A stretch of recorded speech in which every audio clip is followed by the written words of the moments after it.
Мариэль с нетерпением ждала свою первую беременность, но плановый осмотр превратился в кошмар. Она сидела в зале ожидания, нежно поглаживая растущий живот.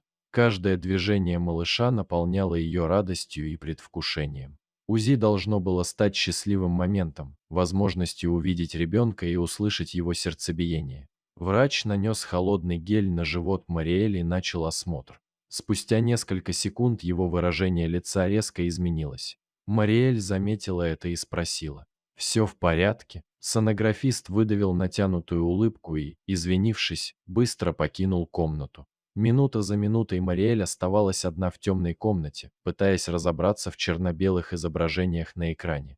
Вскоре дверь распахнулась, и вошел ее акушер, доктор Кендрик. «Что происходит?» – прошептала Мариэль, но ответа она боялась больше всего. Доктор, глубоко вздохнув, сказал: «Я направлю вас к специалисту. Нам нужно срочно провести дополнительное обследование». Ее слова прозвучали тревожно, а на лице появилось напряжение. Мариэль покидала кабинет уже не такой счастливой, как пришла, крепко сжимая направление. Дома она пыталась сохранять спокойствие, рассказывая мужу Люку, что визит к специалисту – всего лишь мера предосторожности. Но даже Люк, всегда уверенный и оптимистичный, не смог скрыть волнение. Через несколько дней Мариэль оказалась в другой клинике. Специалист диагностики, доктор Роуэн, приступила к обследованию.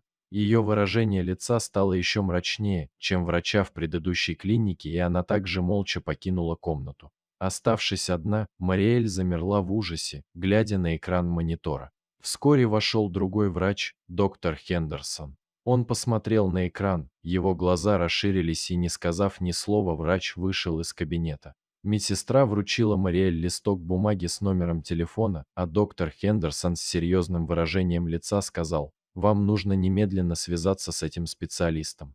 Он поспешно покинул комнату, оставив Мариэль в недоумении. Пока она одевалась, медсестра виновато улыбнулась, но воздержалась от объяснений. Выйдя из клиники, Мариэль почувствовала, как тревога охватывает ее сильнее, чем когда-либо. Телефон непрерывно звонил. Это были сообщения от Люка, но она не могла собраться с силами ответить. Ей было необходимо понять, что происходит, прежде чем делиться новостями с мужем. Последующие дни проходили механически: обследования, тесты, ожидания. Тесты становились все более сложными и изнурительными, оставляя Мариэль эмоционально и физически истощенной. Жизнь превратилась в череду клиник и комнат ожидания. Некогда радостное ожидание ребенка сменилось гнетущей неопределенностью. Каждую ночь она лежала без сна, глядя в потолок. Мысленно она перебирала десятки сценариев, что могло пойти не так. Звонки от семьи не приносили облегчения, Мариэль не могла рассказать им правду, пока сама не узнает, в чем дело. На работе коллеги бросали на нее сочувственные взгляды, но не решались спросить о происходящем. Однажды телефон зазвонил, и голос на другом конце сообщил, что прием у специалиста назначен на следующее утро. Это известие принесло лишь кратковременное облегчение, сменившееся новой волной страха. Вечером Люк, как всегда, попытался ее успокоить. Он сжимал руку Мариэль за ужином, обсуждая возможные имена для ребенка и идеи для детской комнаты. Но Мариэль едва могла есть. Ее мысли были далеки. Она чувствовала себя в плену надвигающегося кошмара. На следующее утро кабинет специалиста встретил пару стерильностью и холодной обстановкой. Люк старался улыбаться, но даже это не успокаивало. Доктор Шнайер провел ультразвуковое исследование с методичной точностью. На экране замелькали изображения их ребенка, но каждая морщина на лице врача заставляла сердце Мариэль сжиматься. В конце концов доктор повернулся к ним: «Мы должны немедленно отправить вас в больницу». Мариэль почувствовала, как земля уходит из-под ног. Через несколько дней, находясь в больничной палате с видом на оживленный город, Мариэль чувствовала себя отстраненной. Контраст между внешним миром и ее внутренней тревогой был резким. Люк был занят тем, чтобы устроить их вещи, а врачи и медсестры непрерывно двигались по палате, проводя тесты и обсуждая результаты тихими голосами. Люк находился рядом с Мариэль, наблюдая за каждым движением врачей и задавая вопросы, когда это было возможно. Каждый тест казался вечностью, а мысли метались, подслушивая обрывки разговоров. Она уловила слова вроде «редкое состояние» и множественные консультации, которые только усилили тревогу. Люк пытался отвлечь Мариэль легкими разговорами, но все его усилия оказались напрасны. Больничная палата казалась тюрьмой, время в ней тянулось мучительно долго, пока они ждали новостей. Мариэль лежала на смотровом столе, а специалисты из разных областей осматривали ее один за другим. Каждый врач высказывал свое мнение, используя медицинские термины, такие как аномалия и паразит, которые звучали все страшнее. Мариэль пыталась задавать вопросы, но голос терялся в потоке экспертного анализа, оставляя ее еще более сбитой с толку. Ночью звуки больницы, повторяющиеся сигналы приборов и отдаленные разговоры мешали Мариэль заснуть. Люк держал ее за руку, шепча слова утешения, но напряжение ощущалось даже в его прикосновении. Дни превращались в недели, а ответы все не приходили. Мариэль молилась о ясности, о чем-то, что дало бы ей направление. Люк присоединился к ее молитвам, сохраняя стоическое спокойствие, которое становилось их общей опорой. Прорыв наступил, когда к их делу подключился новый врач, доктор Эванс. Он внимательно изучил историю болезни и провел несколько эхокардиограмм. Его скрупулезный подход вселил в Мариэль надежду, возможно, решение было ближе, чем она думала. Доктор Эванс сообщил, что обнаружил нерегулярности в сердцебиении и Мариэль, и ребенка, и подчеркнул необходимость тщательного наблюдения. Он предложил возможные варианты хирургического вмешательства, каждый из которых был сопряжен с рисками, но давал шанс на более безопасное течение беременности. Люк стал опорой, работая с врачами и донося новости семье, стараясь смягчить их тревогу. Мариэль цеплялась за каждую победу, стабильный сердечный ритм или улучшение движений ребенка. Путь был эмоционально изнурительным, но она оставалась сосредоточенной на своей цели. Каждый день приносил новые испытания. Однажды утром Мариэль проснулась с непонятной болью, и доктор Эванс назначил дополнительные тесты. Каждый новый результат приносил больше вопросов, чем ответов.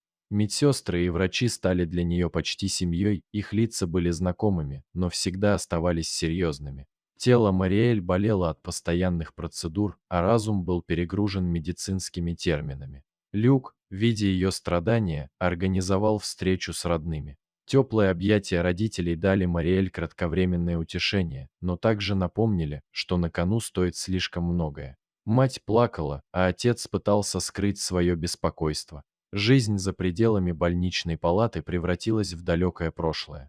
Друзья и коллеги отправляли слова поддержки, которые приносили короткие проблески света в ее мрачную реальность. Мысли Мариэль были сосредоточены только на одном – благополучии ребенка. Визиты родных и близких давали Мариэль небольшие передышки от бесконечного потока медицинских процедур и тестов. Эти моменты позволяли ей вздохнуть, обрести внутреннюю силу и подготовиться к предстоящим испытаниям. По мере того, как беременность достигала завершающей стадии, обсуждения вариантов родов становились все более частыми. Доктор Эванс и его команда регулярно собирались в палате Мариэль, чтобы объяснить ей и Люку, что их ждет впереди. Врачи подробно рассказывали о рисках, связанных с каждым из возможных методов родов, подчеркивая, что у каждого варианта есть свои плюсы и минусы. Эти серьезные решения тяжело давили на Мариэль, но она старалась сохранять спокойствие. План состоял в том, чтобы вызвать роды в подходящий момент. Доктор Эванс подчеркнул, насколько важно, чтобы к тому времени состояние Мариэль было максимально стабильным.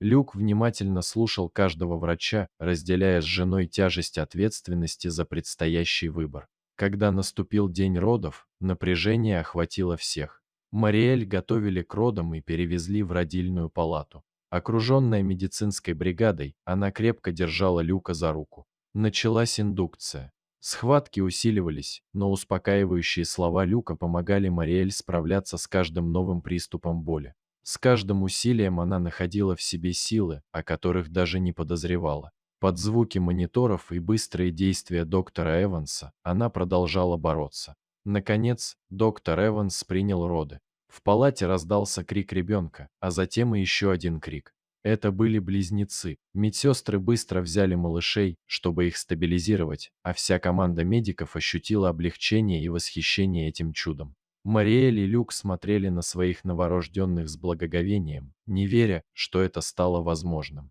Месяцы страха и неопределенности в диагнозах и медицинских заключениях остались в прошлом. В последующие дни они начали адаптироваться к новой жизни в новой реальности, как семья из 4 человек.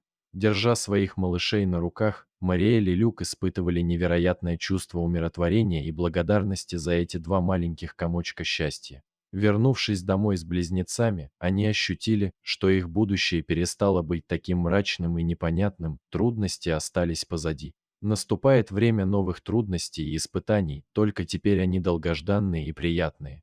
Как бы вы поступили, если бы столкнулись с подобной неопределенностью во время беременности? Насколько важно доверие к врачам в такие моменты? Был ли у вас опыт, когда врач скрывал что-то или наоборот давал поддержку? Делитесь своим мнением и историями в комментариях. А если вам понравилась эта история, обязательно поставьте палец вверх и поделитесь этим рассказом со своими друзьями. Если вы впервые на этом канале и еще не подписаны, рекомендую подписаться прямо сейчас, чтобы не пропустить очередную захватывающую историю.